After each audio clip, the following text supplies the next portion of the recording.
So now we are starting moving coil galvanometer. Moving coil galvanometer. Basically, galvanometer is a very sensitive device which can be used to measure current and voltages. Obviously, the primary function of galvanometer is to measure current. ये बहुत small current पे ही full scale deflection दे देता है. तो जब हमें ज्यादा current नापना हो, थोड़ा सा भी ज्यादा नापना हो, तो we require some modifications. Voltage नापनी हो, then also we require some modifications. तो galvanometer has to be converted into ammeter and voltmeter depending upon the requirement. कैसी हमारी रिक्वायरमेंट है उसके हिसाब से. तो अभी at present what I am going to teach you what a basic galvanometer is. Moving coil galvanometer क्या होता है, इसका वर्किंग कैसे होता है, कंस्ट्रक्शन क्या है और कौन कौन सी बातें आपने इसमें याद रखनी है. तो let us focus on to our notes. Moving coil galvanometer, it's a very sensitive device that gives full scale deflection. FSD means full scale deflection for a small amount of current passing through its coils.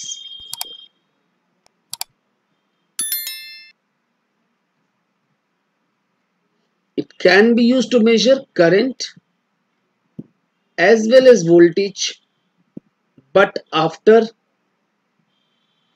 some circuit modifications. What are the circuit modifications? For current I am going to convert it into ammeter, and for voltage I am going to convert it into voltmeter. How to convert, that will be studying later. अब in particularly हम अभी galvanometer study कर रहे हैं. तो galvanometer क्या है ये आपको समझना है. बहुत तरह के गैल्वेनोमीटर हैं, हम एक बेसिक गैल्वेनोमीटर स्टडी कर रहे हैं. तो इन पर्टिकुलरली इसका वर्किंग प्रिंसिपल क्या है, द फर्स्ट थिंग. तो प्रिंसिपल आपको ध्यान रखना है कि अगर कोई भी करंट कैरिंग रेक्टेंगुलर कॉइल है तो वो टॉर्क एक्सपीरियंस करती है अगर हम उसको यूनिफॉर्म मैग्नेटिक फील्ड में डाल दें. तो principle is a current carrying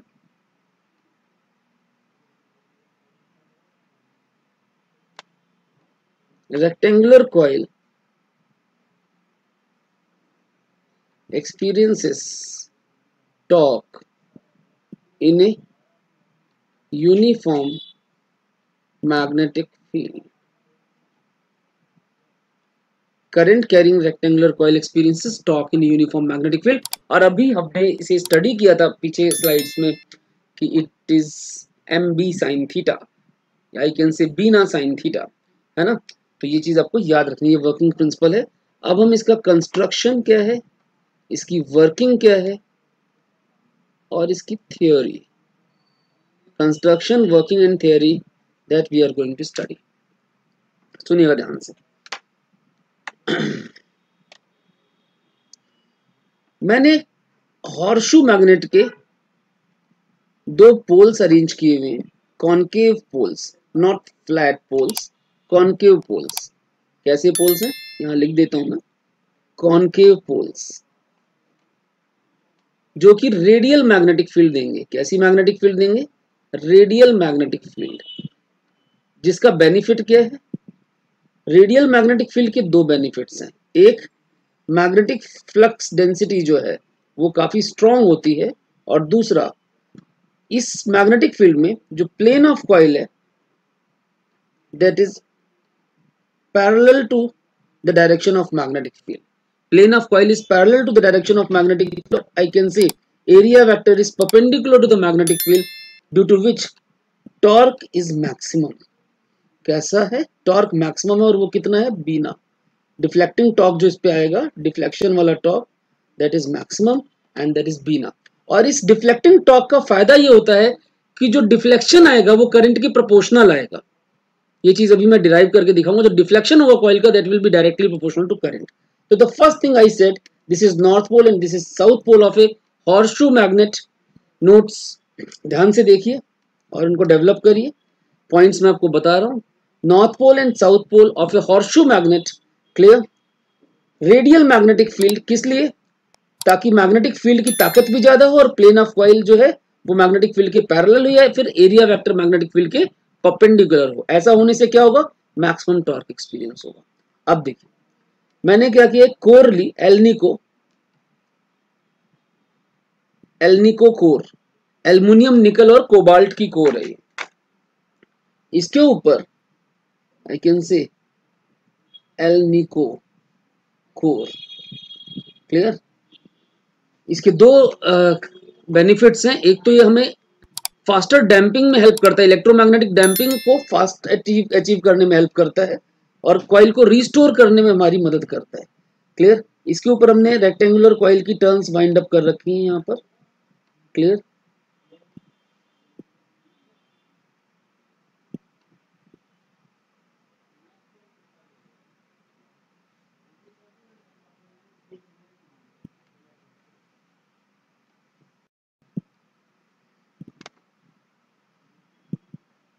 clear है। रेक्टेंगुलर कॉइल की टर्न्स वाइंड अप कर रखी हैं, और इस कॉइल को हमने, यहाँ पर इसके दो टर्मिनल्स हैं, इस कॉइल को हमने आगे अपनी आउटर एक्सटर्नल सर्किट पे फीड कर रखा है, जिससे हम करंट पास कर सकते हैं। क्लियर। यहाँ पर इससे एक नीडल अटैच्ड है, नीडल डिफ्लेक्शन देने के लिए नीडल अटैच्ड है, और एक गैल्वेनोमीटर स्केल है यहाँ पर। This is a galvanometer scale जिसपे हम डिफ्लेक्शन ऑब्जर्व करते हैं। ऑब्वियसली जीरो से लेकर के जो उसकी रीडिंग आपने डेवलप करनी, प्रॉपरली कैलिब्रेटेड स्केल।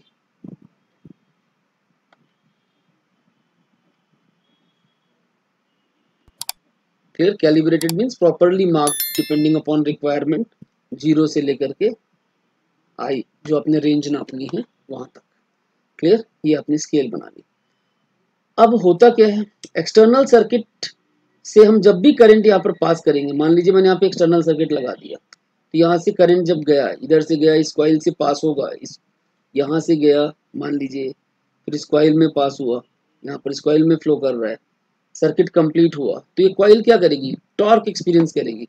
जब कॉइल टॉर्क एक्सपीरियंस करेगी, मान लीजिए ये कॉइल है आपकी, फोकस करते हैं फिर से, मान लीजिए कॉइल है आपकी, इस कॉइल में नीडल फंसी हुई है, आपने फोर्स लगाया, कॉइल घूमी, तो नीडल भी तो घूमेगी ना, नीडल भी घूमेगी, और यहाँ पे लगी हुई स्केल, तो आपकी नीडल जो है वो इस स्केल के ऊपर घूम रही है, और इस स्केल पे आप क्या करेंगे, reading, coil is rotating, you can observe the reading, zero से लेके कहाँ तक गया, उसके according you can measure the reading of the galvanometer.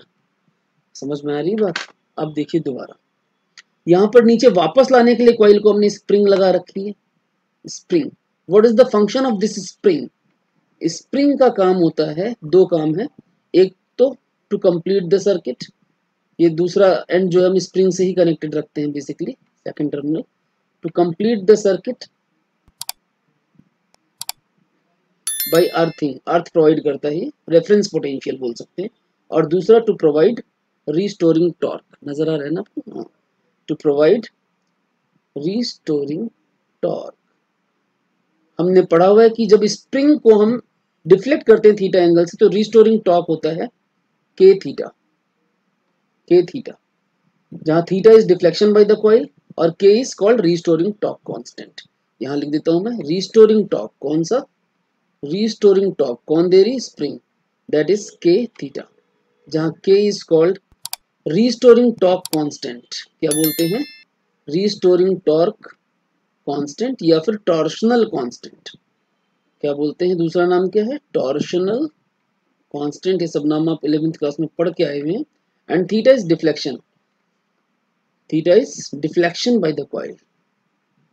आप डिफ्लेक्शन का जो थीटा है दैट इज डिफरेंट, ध्यान देना, जो अपने बिना साइन थीटा में थीटा पढ़ा था वो अलग था, अभी हम मैक्सिमम टॉर्क पे डील कर रहे हैं, ये थीटा डिफ्लेक्शन, आप थीटा की जगह अल्फा कुछ भी ले सकते हैं, कोई भी angle, this is deflection by the coil. Clear.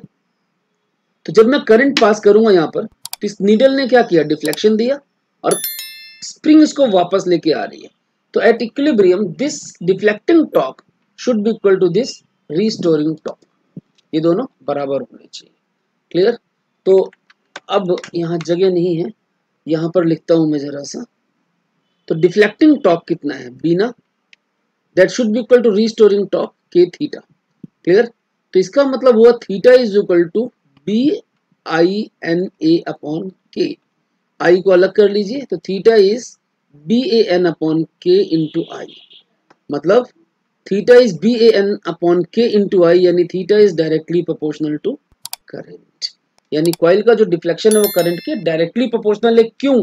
क्योंकि टॉर्क मैक्सिमम है। अगर टॉर्क मैक्सिमम ना होता तो यहाँ बिना साइन थीटा आता, और थीटा करंट के प्रोपोर्शनल ना होता, यहाँ पर साइन थीटा या साइन जो भी एंगल दोनों अलग अलग हैं उस हिसाब से आप लिखते। तो BINA is equal to K theta, theta is some constant into I, यानी deflection is proportional to current. तो if I draw a graph of deflection with current that is straight line graph. कैसा graph आ रहा है? Straight line graph. इसको हम बोल सकते हैं लीनियर रिलेशनशिप। क्या बोल सकते हैं? Linear relationship. Straight line graph है यानी लीनियर रिलेशनशिप है। इसके कारण जो कॉइल में ग्रेजुएशन है, जो मार्किंग्स हैं, वो एकदम यूनिफॉर्म है, इक्वल डिस्टेंस पे। ध्यान दीजिएगा इस पॉइंट को। Because theta is proportional to current, current जैसे से बढ़ेगा थीटा भी वैसे वैसे बढ़ेगा। ग्राफ स्ट्रेट लाइन है, लीनियर रिलेशनशिप। तो जो कॉइल के अंदर मार्किंग है, ये मार्किंग जो ग्रेजुएशंस हैं, इनके बीच का गैप कांस्टेंट है, यूनिफॉर्म गैप है। समझ में आ रही बात? ये चीज ध्यान दीजिएगा। तो यहां से एक पॉइंट आता है, concave poles, radial field, maximum torque के कारण थीटा आई के प्रोपोर्शनल है, और ये ग्रेजुएशंस, ये मार्किंग्स एकदम यूनिफॉर्म है, कांस्टेंट डिस्टेंस पे है। किसके अंदर? मूविंग कॉइल गैल्वेनोमीटर के अंदर। क्लियर? आगे चल के हम हॉट वायर इंस्ट्रूमेंट्स देखेंगे। हॉट वायर इंस्ट्रूमेंट्स, क्योंकि देखिए यहाँ पर डिफ्लेक्शन करंट के प्रोपोर्शनल है। आपने करंट पास किया, डिफ्लेक्शन हुआ। अगर आप एसी पास कर दें तो एसी की तो डायरेक्शन बार बार चेंज होती, तो बेचारा नाचता ही रह जाएगा बार। और कैसे करेगा भाई? 50 हर्ट्ज फ्रीक्वेंसी हमारी इंडियन सप्लाई की, 50 हर्ट्ज, तो एक सेकंड में 50 बार up down, it's not possible. खत्म हो गया गैल्वेनोमीटर, खराब हो जाएगा। समझ रहे हैं? तो this device can not be used to measure AC.